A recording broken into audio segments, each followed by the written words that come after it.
आनंद उमंग भयो जय हो नंद लाल की। नंद के आनंद भयो जय कन्हैया लाल की।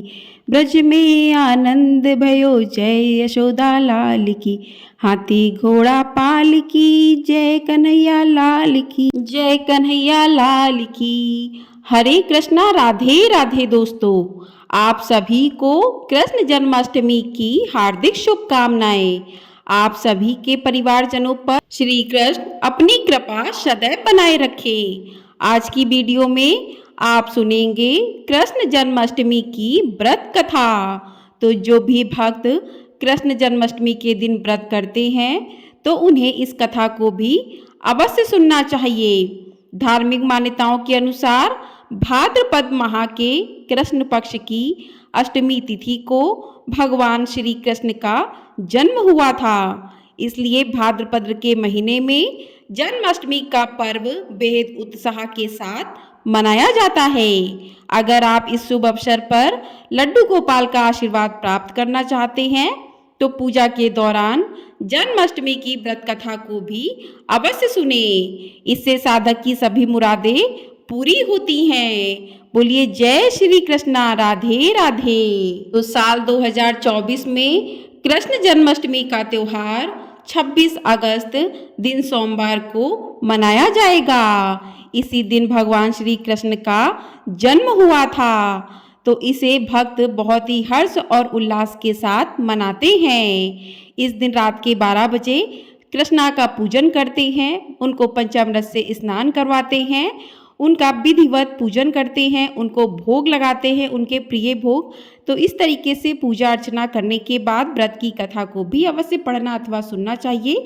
तो चलिए कृष्ण जन्माष्टमी की कथा को सुनते हैं। कथा शुरू करने से पहले भगवान श्री कृष्ण का ध्यान करते हैं, उसके बाद कथा को प्रारंभ करते हैं। हरे कृष्णा, राधे राधे। पौराणिक कथा के अनुसार द्वापर युग में मथुरा में कंस नाम का राजा अधिक अत्याचारी शासन किया करता था। इससे ब्रजवासी परेशान हो गए थे। राजा अपनी बहन को अधिक प्यार किया करता था। उसने बहन की शादी वासुदेव से कराई। जिस समय वो देवकी और वासुदेव को उनके राज्य लेकर जा रहे थे तो उस दौरान आकाशवाणी हुई कि हे कंस, तू अपनी बहन को ससुराल छोड़ने के लिए जा रहा है।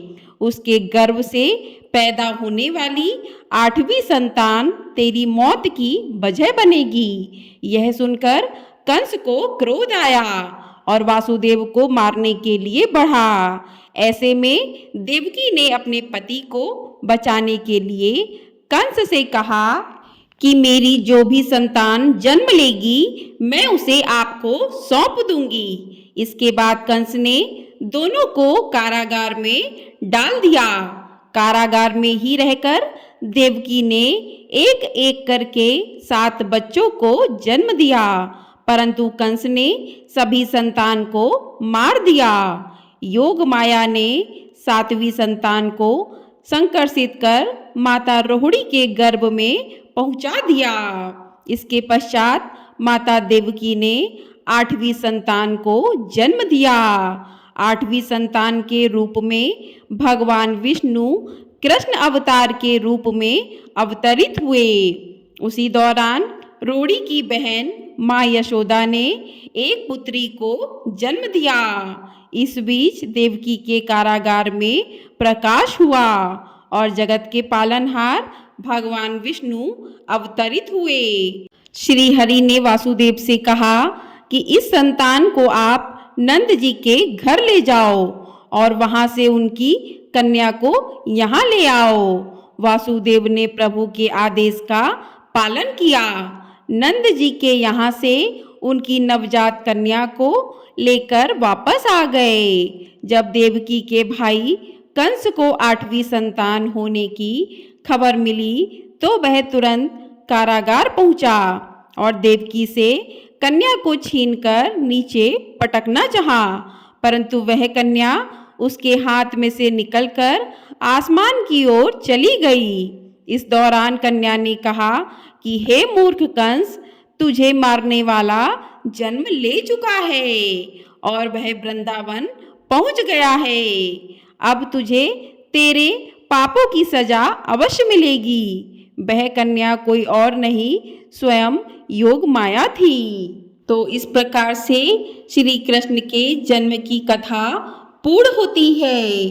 बोली हरे कृष्णा, राधे राधे। तो जो भी व्यक्ति जन्माष्टमी के व्रत को करता है वह ऐश्वर्य और मुक्ति को प्राप्त करता है।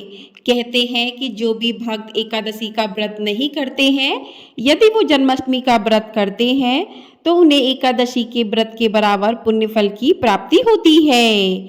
आयु, कीर्ति, यश, लाभ, पुत्र व पौत्र को प्राप्त कर इसी जन्म में सभी प्रकार के सुखों को भोग कर अंत में मोक्ष को प्राप्त करता है।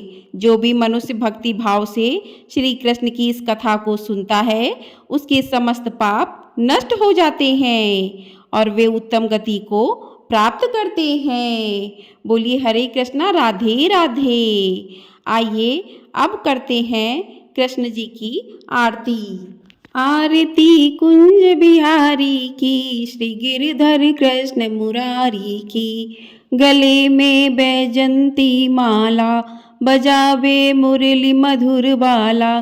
श्रवण में कुंडल झलकाला, नंद के आनंद नंद लाला। ननन के बीच बसैयुर बीच, सुरतिया रूप उजारी की। श्री गिरधर कृष्ण मुरारी की। आरती कुंज बिहारी की, श्री गिरधर कृष्ण मुरारी की। गगन सम अंग कांति काली, राधिका चमक रही आली। लतन में ठाणे बनमाली, भ्रमर सी अलक कस्तूरी तिलक। चंद्र सी झलक ललित छवि श्यामा प्यारी की। श्री गिरधर कृष्ण मुरारी की। आरती कुंज बिहारी की, श्री गिरधर कृष्ण मुरारी की। कनक में मोर मुकुट बिल से, देवता दर्शन को तरसे।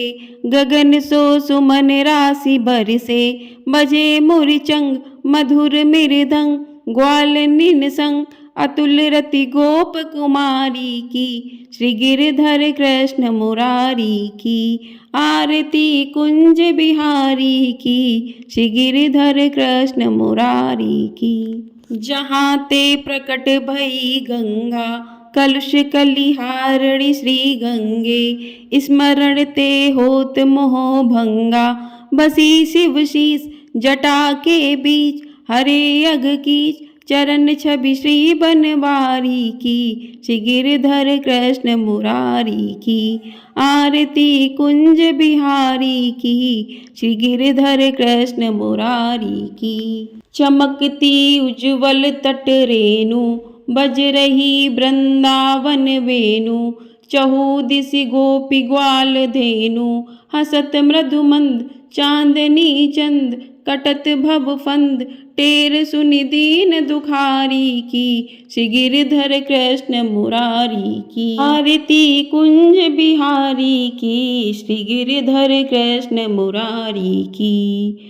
बोलिए राधे राधे, जय श्री कृष्णा। बोलिए कुंज बिहारी की जय। तो इस प्रकार से श्री कृष्ण जन्माष्टमी की कथा और आरती पूर्ण होती है। तो इस प्रकार से जो भी भक्त जन्माष्टमी के दिन भगवान की कथा को करते हैं, उनका पूजन करते हैं, उनकी आरती करते हैं तो उनकी सभी मनोकामनाएं पूरी होती हैं। और जन्माष्टमी के दिन भगवान के बाल स्वरूप लड्डू गोपाल की पूजा की जाती है, क्योंकि इसी दिन इनका जन्म हुआ था। तो जन्म दिवस के रूप में जन्माष्टमी का त्यौहार मनाया जाता है। तो इस दिन पर भगवान कृष्ण के बाल स्वरूप की पूजा की जाती है। कहते हैं कि जिन्होंने भी भगवान कृष्ण के बाल स्वरूप को अपने घर में लेकर इस दिन आते हैं तो भगवान कृष्ण बच्चों के रूप में उनके घरों में निवास करते हैं और अपने भक्तों की सभी मनोकामनाओं को पूरा करते हैं। आपको हमारे चैनल पर जन्माष्टमी के दिन कौन से भोग लगाने चाहिए उनकी वीडियो भी मिल जाएगी, तो उसे भी ज़रूर देखिएगा। और ये वीडियो पसंद आई हो तो वीडियो को लाइक, शेयर और चैनल को सब्सक्राइब ज़रूर कर दीजिएगा। मिलते हैं अगली वीडियो में, तब तक के लिए राधे राधे। जय श्री कृष्णा।